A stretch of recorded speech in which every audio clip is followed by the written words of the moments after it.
Di-upgrade SSD bisa stabil gini ya.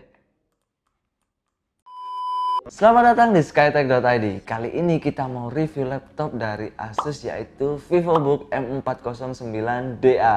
Nah, ini menggunakan prosesor Ryzen 5 dan bisa digunakan untuk kebutuhan apa? Langsung saja kita review laptop ini.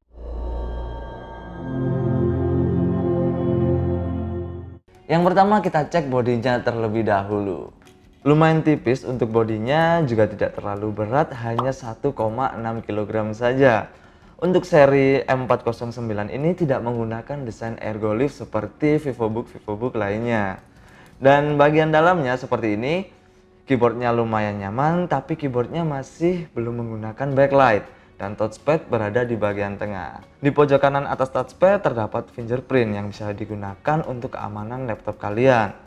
Laptop ini menggunakan layar 14 in dengan resolusi Full HD, tetap dengan fitur andalan Nano Edge Display dari Asus, ditambah ada webcam berada di bagian tengah atas. Kita beralih ke bagian portnya. Di sebelah kiri ini ada DC in, lalu ada USB Type-C, ada port HDMI, lalu ada USB Type-A. Di sebelah kanan ada casing lock, lalu ada dua USB Type-A, input-output audio, dan slot card reader. Untuk spesifikasi dari laptop ini menggunakan Ryzen 5, lalu RAM yang digunakan 8GB, dan storage-nya masih menggunakan harddisk 1TB. Untuk graphic card-nya masih bawaan dari prosesor yaitu AMD Vega 8. Ini dia bagian dalam dari Asus M409DA.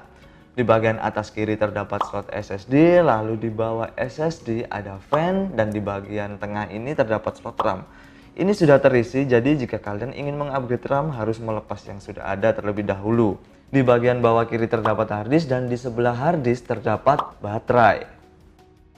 Kurang lengkap kalau belum kita tes performa dari laptop ini. Tes pertama menggunakan Cinebench R15, laptop ini mendapatkan skor 526 CB.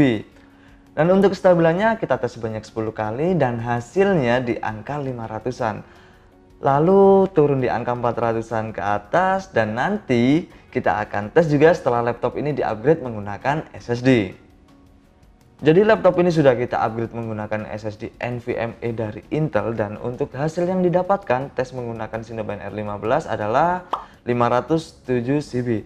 Tapi ini setelah kita tes kestabilan dengan 10 kali tes menggunakan Cinebench R15 stabil di angka 500 dan tidak turun sama sekali di angka 400. Laptop ini cocok untuk kalian yang mungkin mempunyai kebutuhan dibilang berat juga tidak, ringan juga tidak, jadi di tengah-tengah.